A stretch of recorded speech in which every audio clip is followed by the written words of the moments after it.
ওয়ালাইকুম আসসালাম ওয়া রাহমাতুল্লাহি ওয়া বারাকাতুহু। সম্মানিত বোন, আপনার প্রশ্নটি ছিল যে মা-বাবার, মায়ের এবং বাপের মামা, কাকা যারা আছে, যারা আপনার নানা দাদা হয়, তারা কি আপনার মাহারাম এবং সেটি কিভাবে বুঝবেন? হ্যাঁ, এরা আপনার মাহারাম, তাদের সাথে দেখা সাক্ষাৎ জায়েজ এবং বিয়ে হারাম। এই বিষয়ে দলিল আপনি পাবেন সূরা নিসার 23 নম্বর আয়াতের মধ্যে, যেখানে আল্লাহ তাআলা বলেন, আউযু বিল্লাহি মিনাশ শাইতানির রাজিম, হুররিমাত আলাইকুম উম্মাহাতুকুম ওয়া বানাতুকুম ওয়া খাওয়াতুকুম ওয়া আম্মাতুকুম ওয়া খালাতুকুম ওয়া বানাতুল আখ ওয়া বানাতুল উখত। এখানে দেখেন, হারাম করা হয়েছে তাদেরকে, এর মধ্যে আছে বানাতুল আখ, বানাতুল উখত,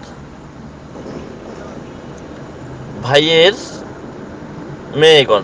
ভাইয়ের মেয়ে বলতে ভাইয়ের মেয়ে যেমন, ভাইয়ের মেয়েও তেমন, এরপরে যত নিচে যাবে সবগুলো মাহারাম।